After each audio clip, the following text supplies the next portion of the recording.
एक सर्प ने बताया कि चाहे कितनी ही पतिव्रता नारी हो, ये 3 बातें कभी मत बताना। एक सर्प ने बताया, चाहे कितनी ही पतिव्रता नारी हो, यह 3 बातें कभी उसे मत बताना, नहीं तो मुंह दिखाने के लायक नहीं रहोगे। प्राचीन समय की बात है, एक जंगल से एक सपेरे का झुंड कहीं जा रहा था। सपेरे एक सुनसान जंगल से होकर निकल रहे थे। एक जगह उन्हें घनी छायादार वृक्ष नजर आया, तो सपेरे उस वृक्ष की छाया में बैठकर आराम करने लगे।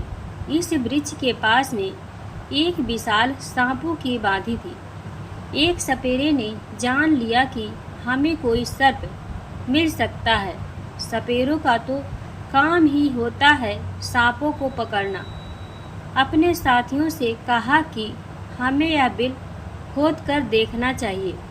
दोस्तों, सपेरों ने आपस में विचार किया और सपेरे उस सांप के बिल को खोदना शुरू कर दिया। उस बिल से एक बहुत ही भयंकर काला नाग निकला। सपेरों ने उस नाग को पकड़ लिया और पकड़कर अपने पिटारे में बंद कर लिया। सभी सपेरे उस सर्प को पिटारे में रखकर वहां से चलने लगे। चलते चलते उन सपेरों ने विचार किया कि हम इस नाग का जहर निकाल देते हैं। कुछ दूर आगे चलने पर उन्होंने उस पिटारे को खोल लिया जिसमें वह नाग बंद था। सपेरों ने जब पिटारे को खोलकर देखा तो सभी सपेरे उस पिटारे को देखकर हैरान रह गए कि इस पिटारे के अंदर से नाग गायब हो चुका था और उस जहरीले नाग की जगह उस पिटारे में एक बहुत ही सुंदर और कीमती नौलखा हार रखा हुआ था। उस नौलखा हार देखकर सपेरे बड़े प्रसन्न हुए। सभी सपेरे इस बात को सोचकर हैरान थे कि हमने तो कर सर्प पकड़ा था, यह हार कहाँ से आ गया। लेकिन चलो, अच्छा ही है, यह हार तो और भी ज़्यादा कीमती है। चलो, हम इसे लेकर राजा के पास चलते हैं। राजा इस हार के बदले में हमें मुँह मांगा धन दे देगा। यही सोचकर सभी सपेरे राजा चित्रसेन के शहर को चल देते हैं। सपेरे राजा के महल में पहुंचते हैं। इधर राजा का दरबार लगा हुआ था। दरबार में राजा और राजा के सभी मंत्री बैठे हुए थे। अचानक से दरबार में सपेरों का एक झुंड प्रवेश करता है। सभी सपेरों ने राजा को प्रणाम किया। जब राजा ने सपेरों को दरबार में देखा तो उन्हें बैठने के लिए कहा और उनसे आने का कारण पूछा। तो सपेरे कहने लगे, महाराज, हम तो ठहरे सपेरे, भला हमारे आपके पास आने का क्या कारण हो सकता है, परंतु हमारे पास एक बड़ा ही कीमती हार है जो आपकी महारानी के गले की शोभा बढ़ा सकता है। सपेरों कहा, महाराज, ऐसा हार आपने पहले कभी नहीं देखा होगा। राजा चित्रसेन बोले, दिखाओ कैसा हार है। तो सपेरे में उस पिटारे को खोलकर दिखाया जिसमें वह हार रखा हुआ था। तो उस विचित्र हार को देखकर राजा सहित राजा का पूरा दरबार अचंभित रह गया कि वास्तव में उन्होंने ऐसा हार पहले कभी नहीं देखा था। हार को देखकर राजा सपेरों से कहने लगे कि तुम यह विचित्र हार कहाँ से लाए हो। सपेरे कहने लगे, महाराज, हमें यह मार्ग में मिला था। हमने सोचा कि क्यों ना इस हार को राजा साहब को भेंट कर दिया जाए। राजा ने कहा, ठीक है, हम तुम्हारी यह भेंट स्वीकार करते हैं। यह देखकर हमारी रानी बहुत खुश हो जाएंगी। इधर राजा ने अपने मंत्री को आदेश दिया कि सपेरों को उचित इनाम देकर और सम्मान पूर्वक इन सपेरों को दरबार से विदा किया जाए। सपेरे खूब सारा धन लेकर दरबार से विदा हुए और राजा ने वो हार टोकरी सहित अपने पास रख लिया। पूरे दिन राजा दरबार में बैठे रहे, अपना राज्य कार्य करते रहे। धीरे धीरे जब शाम होती तो दरबार को समाप्त करके राजा वह हार वाली टोकरी अपने साथ लेकर महलों को चले जाते हैं।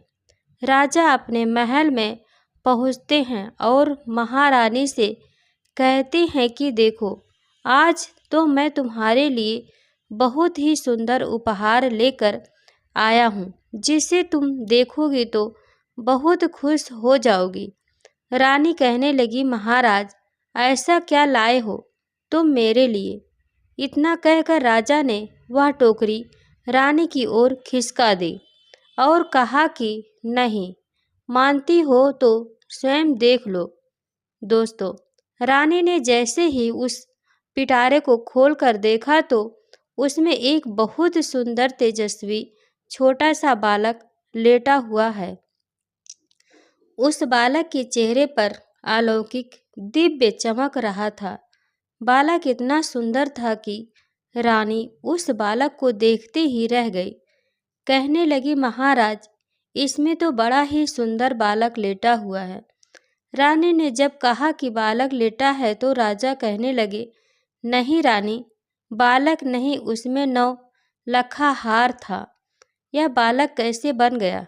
राजा को जब रानी की बात पर भरोसा नहीं हुआ तो राजा ने वह टोकरी लेकर स्वयं देखा तो वास्तव में राजा के आश्चर्य का ठिकाना नहीं रहा। बालक को देखकर राजा और भी ज़्यादा प्रसन्न हो जाता है, क्योंकि दोस्तों, राजा को पहले से कोई संतान नहीं थी। राजा और रानी हर समय संतान के बारे में सोचकर दुखी रहा करते थे।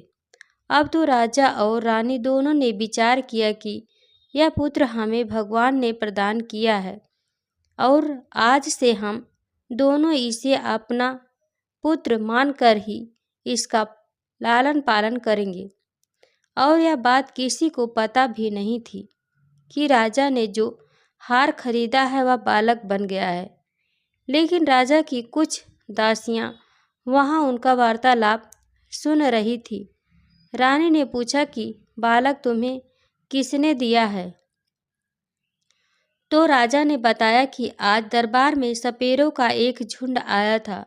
उन्होंने ही हमें एक पिटारे में रखकर 9 लखा हार भेंट दिया था, परंतु ईश्वर की कृपा से दरबार में महलों को आते आते यह हार से सुंदर पुत्र बन गया। आज से यह बालक हमारा पुत्र है और आगे चलकर यही हमारी राजगद्दी का मालिक होगा। इसी दिन से राजा और रानी उस बालक को अपने पुत्र की तरह पालने लगते हैं। एक दिन राजा ने अपने दरबार में यह घोषणा कर दी कि हमारी रानी के गर्भ से एक सुंदर पुत्र ने जन्म लिया है। यह सुनकर राजा की प्रजा ने बड़ी खुशी मनाई। संपूर्ण नगर में उत्सव मनाया गया। राजा और रानी बड़े प्रसन्न थे और बड़ी ही प्रसन्नतापूर्वक उस बालक का लालन पालन हो रहा था। धीरे धीरे वह लड़का बड़ा हो रहा था और जैसे जैसे समय गुजरता गया तो वह लड़का जवान होता चला गया। अब समय आया जब वह लड़का शादी की योग हुआ तो महाराज के मन में विचार आया कि अब मेरे पुत्र का विवाह कर दिया जाए।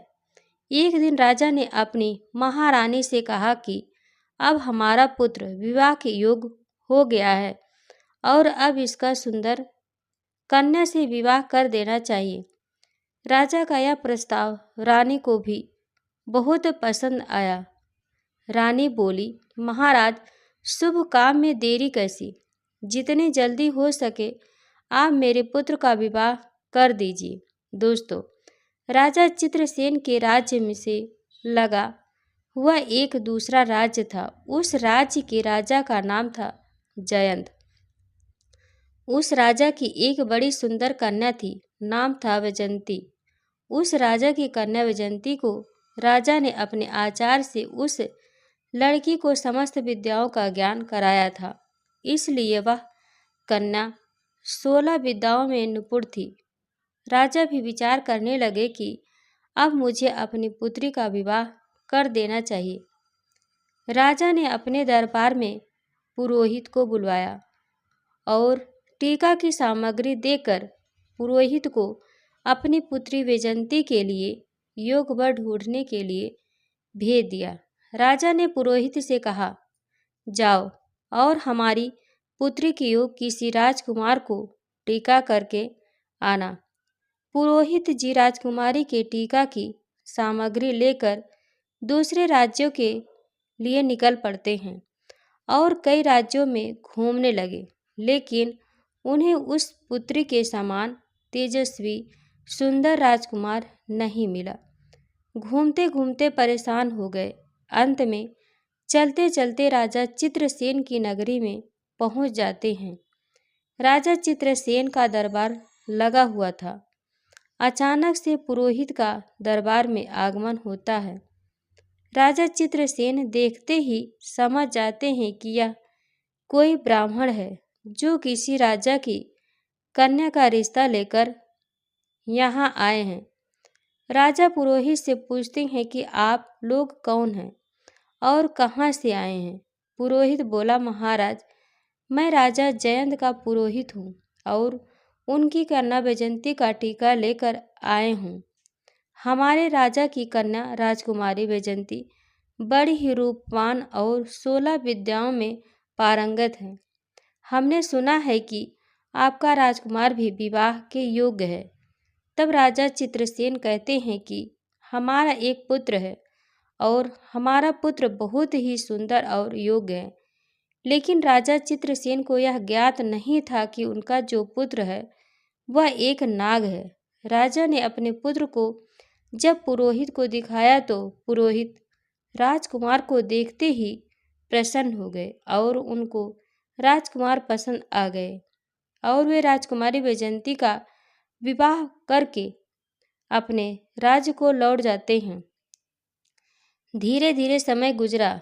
कुछ दिनों के बाद जब विवाह का उचित समय आया तो राजा चित्रसेन अपने पुत्र को सजाकर दूल्हा बनाकर राजा जयंत के यहाँ बारात लेकर पहुँचते हैं।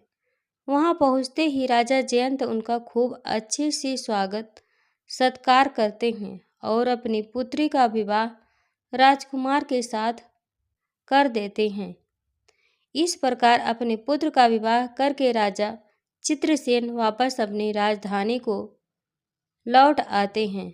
अब धीरे धीरे और समय बीता। एक दिन रानी ने राजा से कहा, महाराज, अब हमें राज्य की बागडोर हमारे पुत्र के हाथों में सौंप देनी चाहिए, जिससे पुत्र को भी राज्य चलाने का अनुभव प्राप्त हो। उसी दिन महाराज चित्रसेन ने अपने पुत्र को युवराज घोषित कर दिया। अब तो राजा चित्रसेन निश्चित होकर के रहने लगे। राजकुमार बड़े अच्छे ढंग से राज्य का संचालन करने लगे। दोस्तों, एक दिन की बात है, राजकुमारी वैजयंती अपने दासियों से बातचीत कर रही थी। राजकुमार की दासी राजकुमारी कह रही थी कि महारानी, मैं आपसे एक बात कहूँ। तुम्हारा यह पति राजकुमार जो है, इनको तुम पूछना कि तुम्हारे माता पिता कौन हैं। दासी की बात सुनकर वैजयंती को बड़ा आश्चर्य हुआ। वैजयंती कहने लगी कि यह तुम क्या कह रही हो? क्या यह हमारे पति राजकुमार महाराज चित्रसेन और उनके पुत्र नहीं है? तब दासी कहती है, नहीं राजकुमारी, तुम बड़ी भूल कर रही हो। यह उनका पुत्र नहीं है। मैं इतना तो नहीं जानती कि राजकुमार के वास्तविक माता पिता कौन है, पर इतना जानती हूँ कि राजकुमार महाराज चित्रसेन के पुत्र नहीं है। आप स्वयं अपने पति से पूछ लेना। अब तो रामकुमारी वैजयंती के मन में भी पति को लेकर शंका उत्पन्न होने लगी। राजकुमारी मन में सोचने लगी कि आज शाम को जब राजकुमार महल में आएंगे तो मैं उनसे यह बात अवश्य पूछूंगी। राजकुमार जब शाम को महल में आते हैं तो राजकुमार की पत्नी वैजंती राजकुमार से कहती हैं कि महाराज से मैं आपसे एक प्रश्न पूछना चाहती हूँ। राजकुमार कहते पूछो। रानी क्या पूछना चाहती हो? तब राजकुमारी पूछती है कि मुझे यह बताइए कि तुम्हारे माता पिता कौन है और तुम किस वंश के हो। यह सुनकर राजकुमार कहने लगा, रानी क्या तुम्हारी मति मारी गई है? महाराज चित्रसेन और महारानी मेरे माता पिता हैं। तब बैजंती बोली कि नहीं महाराज, आप मुझसे कुछ छुपा रहे हैं। कृपया सच सच बताइए, तुम्हें माँ गंगा की कसम तुम मुझे यह भेद जरूर बताओ। अब तो यह बात सुन करके राजकुमार बड़े धर्म संकट में फंस जाते हैं। राजकुमार सोचने लगे कि आज किसी न किसी ने इसके मन में यह प्रश्न पैदा कर दिया है, इसको जरूर किसी ने बहकाया है और यह पूछे बिना मानेगी नहीं। दोस्तों, राजकुमार ने अपनी पत्नी को बहुत समझाया कि देखो मैं महाराज का ही पुत्र हूँ, तुम क्यों व्यर्थ में मेरा दिमाग खराब कर रही हो। अब तो राजकुमारी हट कर गई कि अब तो मुझे बताना ही पड़ेगा कि तुम किस वंश के हो, तुम्हारे माता पिता कौन है। अब तो राजकुमार सोचने लगा कि लगता है मुझे इसको बताना ही पड़ेगा, यह पूछे बिना मानेगी नहीं। राजकुमार बार बार अपनी पत्नी से कहता है कि मान जाओ, अभी भी समय है, तुम मुझसे यह बात मत पूछो वरना बहुत पछताओगी। लेकिन राजकुमारी तो मानो जिद ही कर बैठी थी, कहने लगी नहीं बताओगे तो मैं भोजन ग्रहण नहीं करूंगी, मैं समझूंगी तुम मुझसे झूठा प्रेम करते हो।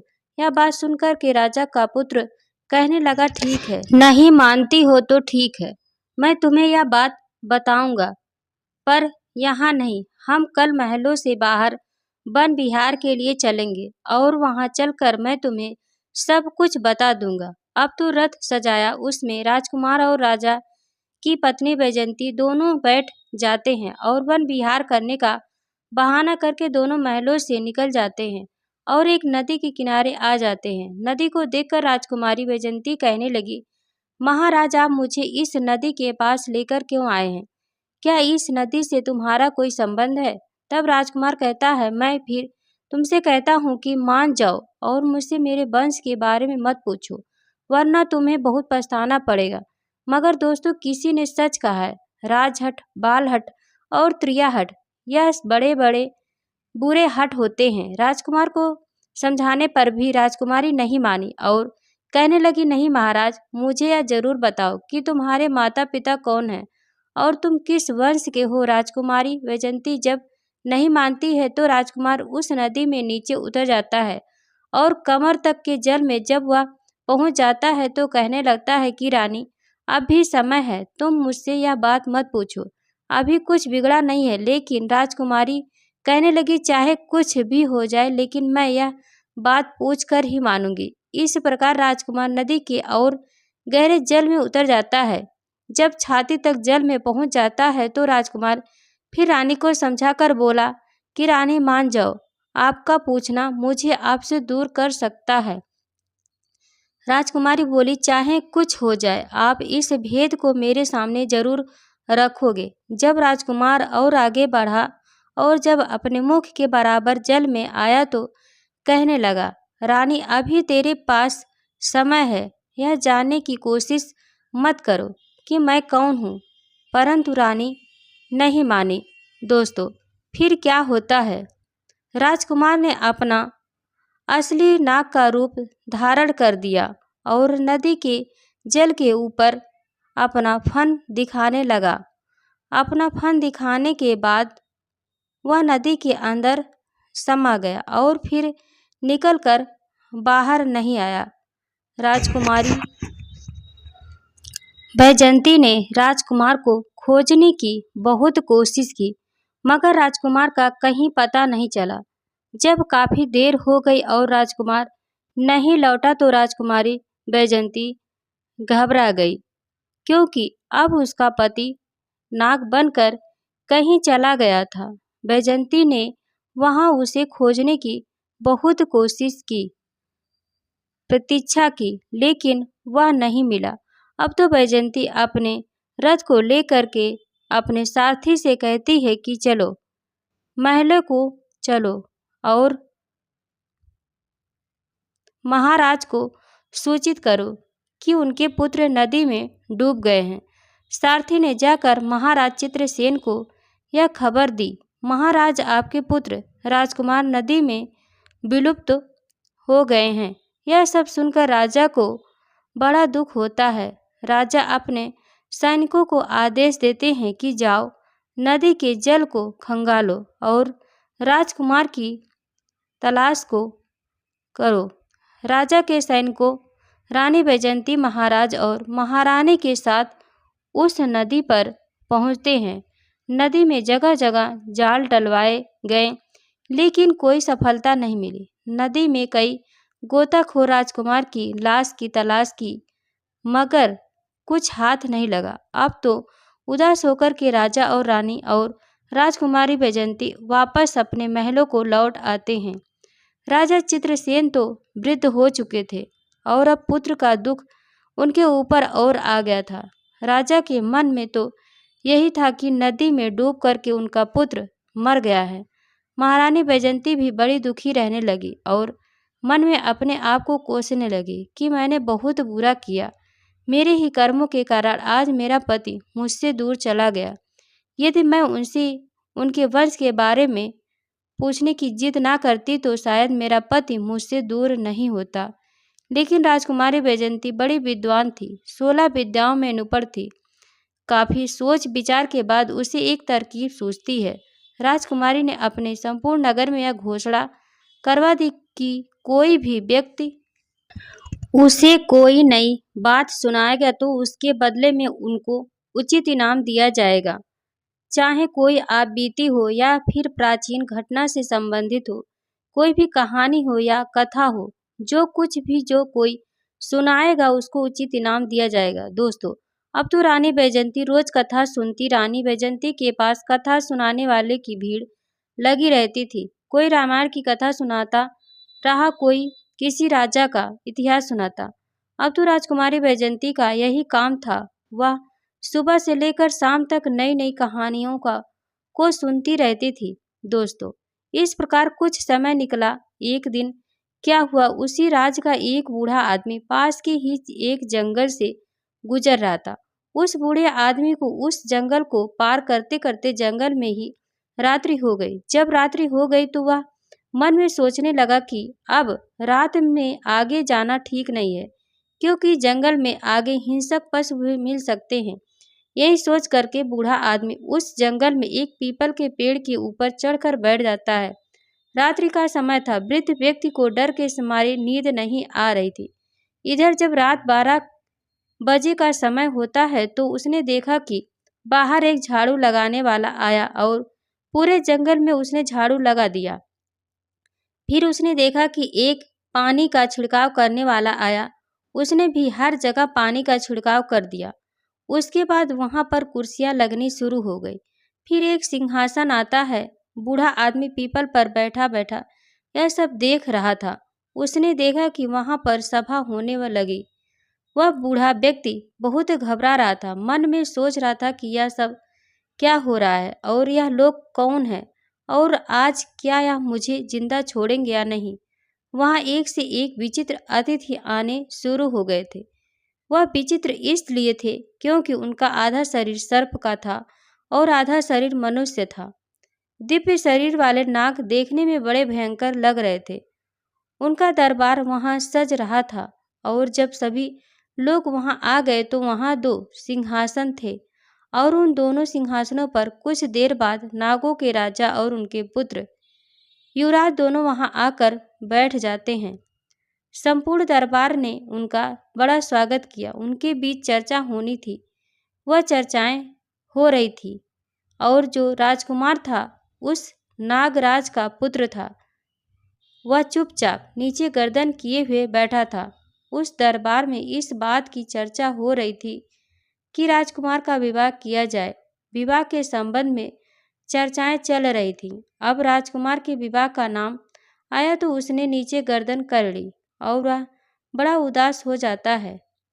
कुछ समय तक उनकी चर्चाएं चलती रही और इधर वह वृद्ध आदमी उस पीपल के पेड़ पर बैठा हुआ उनकी सभी बातों को सुन रहा था और बहु मन ही मन सोचने लगा कि यहाँ किस बात की चर्चा हो रही है और यह कौन लोग हैं? लगता है आज मैं इनसे जीवित बच पाऊंगा या नहीं। डर के कारण वह उस वृक्ष की एक डाली पर चिपका हुआ लेटा था। इधर 3-4 घंटे के बाद दरबार वहां से भंग होता है।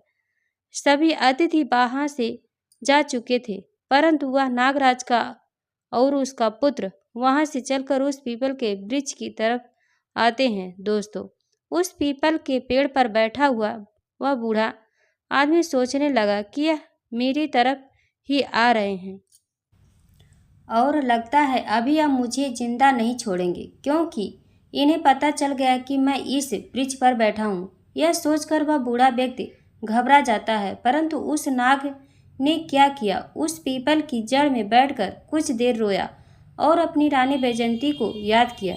ये सभी बातें वह उठा आदमी सुन रहा था कि यह तो बड़ा ही चमत्कार है, यह मैं क्या देख रहा हूँ। और कुछ देर रोने के बाद हाय बैजंती ऐसा कहने के बाद वह नाग भी वहाँ से चला जाता है। धीरे धीरे सवेरा होने लगता है। प्रातःकाल जब हुआ तो वह बूढ़ा आदमी उस वृक्ष से नीचे उतरता है और नीचे उतरने के बाद आपस में अपने नगर को लौट जाता है और मन में सोचने लगा कि वैसे भी मैं बहुत गरीब आदमी हूँ और रानी बैजंती भी नई नई कहानियाँ सुनती रहती हैं, तो क्यों ना चल करके इस बात को महारानी बैजंती को सुनाया जाए। इसके बाद बदले में महारानी मुझे बहुत सारा धन देगी और मैं पैसे वाला हो जाऊंगा। ऐसा विचार करके वह बूढ़ा आदमी उसी जगह आ जाता है जहाँ रानी बैजंती का मंडप लगा हुआ था, जहाँ रानी रोज कथाएं सुना करती थी। वहाँ एक बड़े विद्वान रानी को कहानी सुना रहे थे। कुछ घंटे इंतजार करने के बाद उस बूढ़े आदमी का कहानी सुनने का नंबर आता है। वह महारानी बैजंती से कहने लगा, महारानी, आज मैंने बड़ा विचित्र दृश्य देखा है। आज मैं तुमको एक आंखों देखी घटना सुना रहा हूँ। आज रात में जब मैं जंगल से गुजर रहा था तो रात होने की वजह से मैं उस जंगल में फंस गया। रात होने की वजह से मैंने वहीं रुकना उचित समझा और मैं उसी जंगल में एक पेड़ पर चढ़कर बैठ गया। मैं सुबह होने का इंतजार करने लगा तो मैंने वहाँ देखा कि वहाँ एक नागराज का दरबार लगा था। उन सब का आधा शरीर मनुष्य का था और आधा शरीर नाग का। ऐसे विचित्र प्राणी उस दरबार में आए थे कि मैं उन्हें देखता ही रह गया। कुछ देर देखने के बाद मैंने विचार किया कि यह लोग मुझे मारेंगे तो नहीं, परंतु मैं उस पीपल के वृक्ष पर चिपका हुआ उनकी बातें सुनता रहा। जब दरबार समाप्त हुआ तो वहाँ से एक नागों के राजा का पुत्र एक दिव्य रथ में बैठकर जिस पीपल के वृक्ष पर मैं बैठा था उसी वृक्ष की ओर आया। वह उस रथ से उतरा और पीपल के वृक्ष के नीचे बैठकर कुछ देर हाय बैजंती कहकर रोता रहा। उसके बाद वह वहीं से अदृश्य हो गया। अब यह बात जब राजकुमारी बैजंती ने सुनी तो उस बूढ़े आदमी से कहने लगी कि बाबा, मैं तुम्हें इतना धन दूंगी कि तुम्हारी कई पीढ़ियां बैठी खा सकती हैं, परंतु तुम मुझे उस स्थान पर लेकर चलो जहां तुमने उस राजकुमार को रोते हुए देखा था। यह सुनकर बूढ़ा आदमी घबरा जाता है। कहता है, राजकुमारी, अब मैं वहां नहीं जाऊंगा, वहां जाने से मुझे बहुत डर लग रहा है। तब राजकुमारी कहती हैं, नहीं बाबा, तुम चिंता मत करो, तुम्हें मेरे साथ वहां चलना ही पड़ेगा। इतना कहकर रानी बैजंती ने एक सोने की मोहरे से भरी हुई थैली उस बूढ़े आदमी को दे दी और कहा कि मैं तुम्हें और भी सोने की मोहरे दूंगी, तो मुझे उस स्थान पर पहुंचा दो। बूढ़ा आदमी को रानी दोबारा और मोहरे दी। सोने की मोहरे को देखकर खुश हो जाता है और वह राजकुमारी बैजंती को लेकर उस जंगल की तरफ चल देता है। उसी स्थान पर जाकर बूढ़े आदमी ने बताया, राजकुमारी, मैंने इसी पीपल के वृक्ष के ऊपर बैठ करके सब कुछ देखा है। राजकुमारी बोली, तो बाबा, मैं भी आज उन्हें अपनी आंखों से देखना चाहती हूँ। इस प्रकार वह बूढ़ा आदमी और रानी बैजंती उस वृक्ष के ऊपर चढ़कर बैठ जाते हैं और वो इंतजार करते हैं उस दरबार का। दोस्तों, इंतजार करते करते पूरी रात निकल जाती है, लेकिन वहाँ पर कोई नहीं आता है। उस दिन ना तो कोई दरबार सजता है, ना कोई नाग आता है।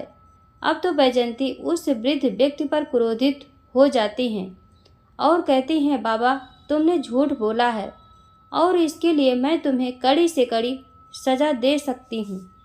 वह बूढ़ा आदमी कहने लगा, नहीं महारानी, मैंने कोई झूठ नहीं बोला है। मैंने जो अपनी आंखों से देखा था वही आपको बताया था। रानी बोली, तो फिर आज क्या हुआ बूढ़े व्यक्ति ने कहा, यह मैं भी नहीं जानता कि वो लोग आज क्यों नहीं आए।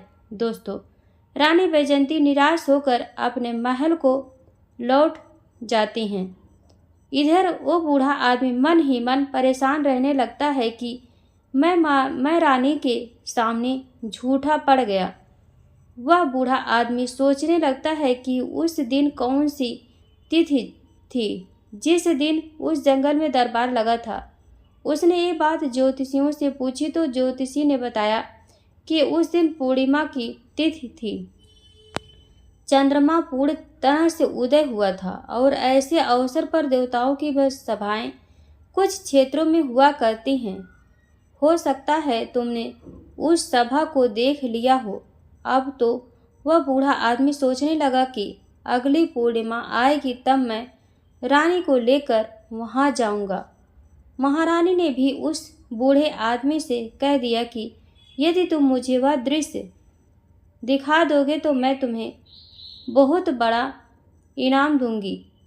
इधर धीरे धीरे समय बीतता और जब अगली पूर्णिमा की तिथि आई तो वह बूढ़ा आदमी महल में पहुंचता है और महारानी से कहता है कि महारानी, आज आप मेरे साथ उस जंगल में चलो। आज मैं आपको वह दृश्य दिखाऊंगा। दोस्तों, महारानी बैजंती और वह बूढ़ा आदमी दोनों जंगल की ओर चल देते हैं। बूढ़ा आदमी उस पीपल की जड़ में छुप कर बैठ जाते हैं। जब रात्रि के 12 बजने का समय नज़दीक आता है तो वहाँ एक झाड़ू लगाने वाला आता है। उसने झाड़ू लगाया, पानी का छिड़काव करने वाला आया, उसने पानी का छिड़काव किया। फिर थोड़ी देर बाद दरबार सजने लगता है। धीरे धीरे वहाँ नाग लोग आने लगते हैं। उन नागों का आधा शरीर मनुष्य था, आधा शरीर नाग का था। बूढ़े आदमी ने इशारों से कहा, महारानी अब आप ध्यान से देख लो, यही सब मैंने उस दिन देखा था। दोस्तों, रानी बैजंती उस दृश्य को बड़े गौर से देख रही थी और कुछ समय बाद रानी का पति भी आ जाता है, जो उस नागराज का पुत्र था। उसका आधा शरीर नाग का था और आधा शरीर मनुष्य का था। महारानी ने उसे देखा तो पहचान गई, कहने लगी कि यही मेरा पति है। महारानी सोचने लगी, अब इसको मैं कैसे ले सकती हूँ, यह मुझे कैसे प्राप्त हो सकते हैं।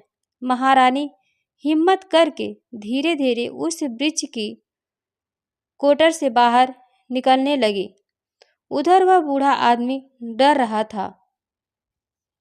तो बूढ़े आदमी ने राजकुमारी से कहा कि राजकुमारी, आप थोड़ी देर प्रतीक्षा कीजिए। 3-4 घंटे तक वह सभा चलती रही। जब सभा समाप्ति का समय हुआ तो सभी नाग वहां से चले गए।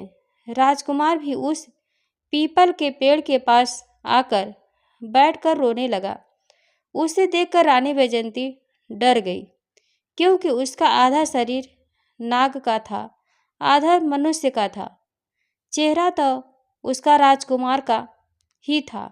अपने पति को रोता देखकर राजकुमारी से रुका नहीं गया। राजकुमारी बैजंती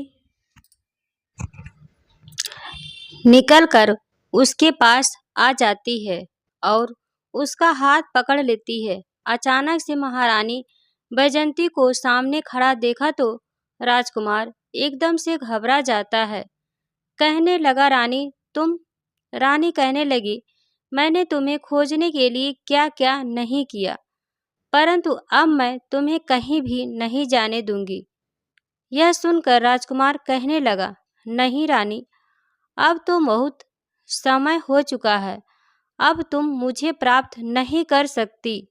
यहाँ जो सभा होती है वह मेरे विवाह को लेकर ही होती है। मेरे पिता इस सभा में मेरे विवाह का प्रस्ताव रख चुके हैं और जब तीसरी सभा होगी तो उस सभा में मेरा विवाह तय हो जाएगा, और जब मेरा विवाह तय हो जाएगा तो बताओ मैं तुम्हारे साथ कैसे रह पाऊंगा।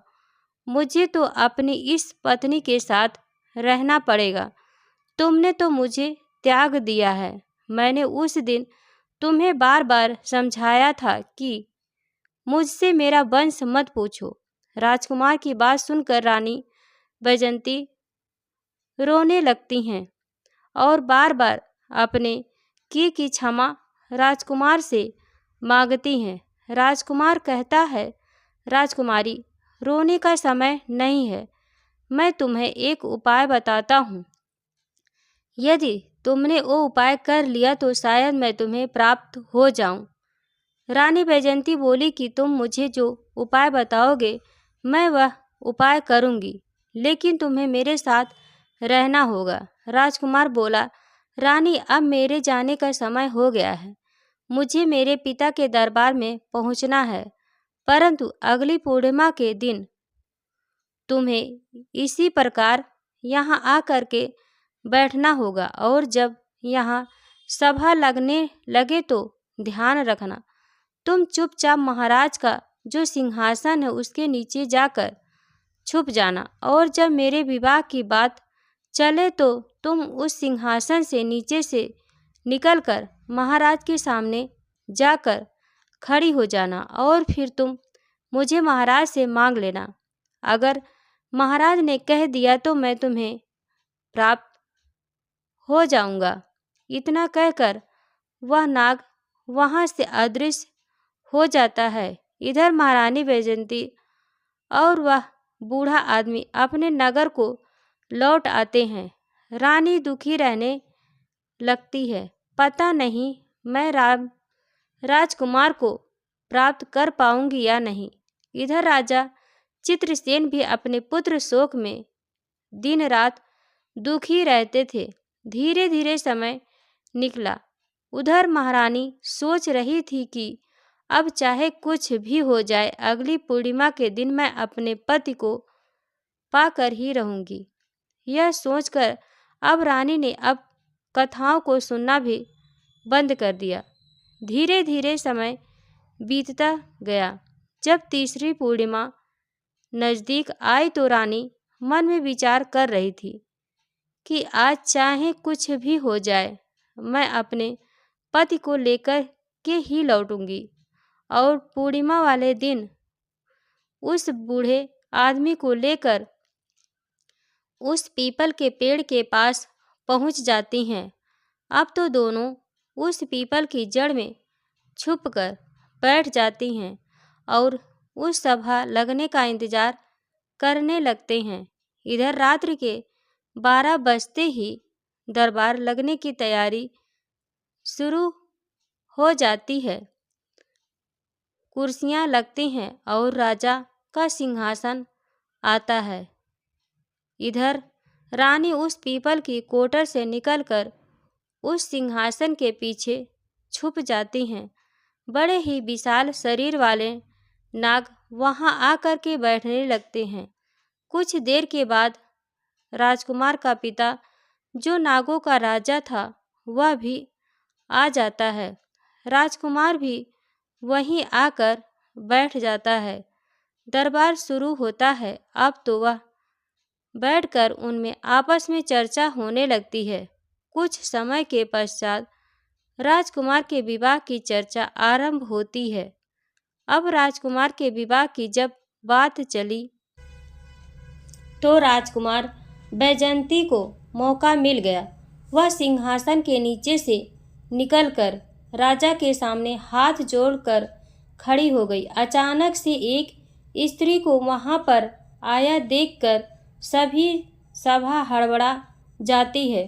तुम कौन हो और यहाँ इस सुनसान जंगल में मध्यरात्रि के समय तुम यहाँ क्यों आई हो? क्या तुम्हें मृत्यु का जरा भी डर नहीं है? जानती हो कि हम सब नाग लोग हैं और नाग लोग कितने जहरीले होते हैं। ये तुम्हें नहीं छोड़ेंगे। यह बात सुन करके बैजंती कहने लगी, महाराज, मुझे डर किस बात का? मैं तो तुम्हारी पुत्र वधू हूँ। तुम्हारे राजकुमार मेरे पति हैं। ना मानो तो उनसे ही पूछ लो। इनके साथ मेरा विवाह हुआ है। जब महाराज ने अपने राजकुमार से पूछा कि राजकुमार यह कौन है, तो राजकुमार ने पूरी कहानी अपने पिता को कह सुनाई और कहा, पिताजी, एक दिन मुझे कुछ सपेरों ने पकड़ लिया और पकड़कर पिटारे में रखकर मुझे ले जाने लगे। तो मैंने अपने बचने के लिए उस पिटारे के अंदर नवलखा हार का रूप बना लिया। उन सपेरों ने नवलखा हार महाराज चित्रसेन के यहाँ दे दिया। मैंने सोचा राजा चित्रसेन का कोई पुत्र नहीं है, राजा की कोई संतान नहीं है, तो क्यों ना राजा के यहाँ मैं पुत्र बन जाता हूँ। तो मैं मेरी माया से पुत्र बन गया और कई साल महाराज के यहाँ रहता रहा, राजमहलों का सुख भोगता रहा। महाराज ने अपने पुत्र की तरह मेरा पालन पोषण किया और इसी सुंदरी के साथ मेरा विवाह संपन्न करा दिया। परंतु एक दिन जिद करके इस सुंदरी ने मुझे मेरे वंश के बारे में पूछा कि तुम किस वंश के हो। मैंने इसे बहुत समझाया, परंतु यह नहीं मानी और जब नहीं मानी तो मैं जहाँ मेरा स्थान था वहाँ इन्हें लेकर गया और वहाँ पहुंचकर मैं अपने वास्तविक स्वरूप में आ गया और मैं अपने परिवार के पास चला आया। यह बात महाराज ने जब सुनी तो नागराज कहने लगे कि देवी, क्या यह सच कह रहा है? महाराज, ऐसा ही हुआ था। मेरा विवाह इन्हीं के साथ हुआ था, जबकि पहले इनका पूरा शरीर मनुष्य का था। वैजंती की बात सुनकर महाराज ने अपने पुत्र को फटकार लगाई कि पहले तो तुमने अपनी परंपरा के खिलाफ जाकर पृथ्वी लोक पर विवाह किया और फिर उसके बाद तुम इस स्त्री को छोड़कर हमारे पास वापस आ गए। तुमने यह अपराध किया है। अब मैं तुम्हें श्राप देता हूँ कि जब तक यह स्त्री जीवित रहेगी तब तक तुम पृथ्वी लोक पर रहकर इसका साथ दोगे। हमें छोड़ नहीं सकते। इसे अपनी पत्नी के रूप में रखना होगा और जिस राजा के तुम पुत्र बने थे उस राजा का राज्य भी तुम्हें संचालित करना होगा। उस राजा की सेवा करनी होगी। जब तक यहाँ का कार्यकाल समाप्त नहीं हो जाता तब तक तुम हमारे पास नागलोक में नहीं लौट पाओगे। अब तुम्हारा विवाह नहीं होगा। दोस्तों, नागराज ने वैजंती को उसका पति प्रदान कर दिया। राजकुमार अब अपने पहले वाले स्वरूप में आ गया। उसके बाद रानी वैजंती और राजकुमार ने नागराज से अपने पिता से सर झुकाकर आशीर्वाद लिया और अपनी स्त्री के साथ विदा लेकर वहाँ से चला आया। राजकुमार अपनी नगरी में आए तो वहाँ पहुंचकर उन्होंने देखा कि पुत्र शोक में व्याकुल होकर महाराज की स्थिति बहुत ही ज़्यादा खराब हो रही थी। महाराज के पास जब उसका पुत्र पहुंचा तो महाराज ने देखा तो वह बड़े प्रसन्न हुए। उन्हें ऐसा लगा जैसे समस्त बीमारियों से अभी अभी छूटे हों। पूरे महल में खुशियां मनाई गई। राजा साहब ने पूरे नगर में यह खबर भिजवा दी कि हमारा राजकुमार वापस लौट आया है। यह सुनकर संपूर्ण नगर में प्रसन्नता से उत्सव मनाया गया और राजा चित्रसेन और उनकी महारानी अपने पुत्र को पाकर बहुत खुश हुई। दोस्तों, इस प्रकार से रानी वैजयंती अपने खोए हुए पति को पा लेती हैं और बड़े प्रेम के साथ अपने पति के साथ रहती हैं। दोस्तों, इस कहानी से हमें यही निष्कर्ष निकलता है कि चाहे कितनी ही पतिव्रता स्त्री हो, मगर उसकी जिद हट से आपके प्राण जाते हो तो वो हट उसका कभी पूरा नहीं करना चाहिए। जिस बात को बताने से स्वयं पर पारिवारिक जनों पर संकट आता हो, वह बात उसे नहीं बतानी चाहिए। जिस बात के कहने से स्त्री का पिता का माता का अपमान होता हो या आपकी मान प्रतिष्ठा धूमिल होती हो, उस बात को कभी ना कहें। आप और आपके माता पिता सदैव स्वस्थ रहे। आपको ढेर सारा प्यार, ढेर सारा धन्यवाद। प्रिय दोस्तों, आज के वीडियो में बस इतना। हमारे द्वारा शास्त्रों के अनुसार दी गई जानकारी आपको अच्छी लगी हो तो कमेंट बॉक्स में राधे कृष्ण जरूर लिखें। वीडियो को एक लाइक कर अपने फैमिली फ्रेंड्स में शेयर जरूर कर दें। ऐसे इन्फॉर्मेशन वीडियो देखने के लिए हमारे चैनल को सब्सक्राइब कर बेल आइकन को प्रेस कर लें, ताकि जब भी मैं कोई नया वीडियो डालूँ उसका नोटिफिकेशन आपके पास सबसे पहले पहुँचे। वीडियो देखने के लिए आप सभी का बहुत बहुत धन्यवाद। Thank you. जय हिंद, जय भारत।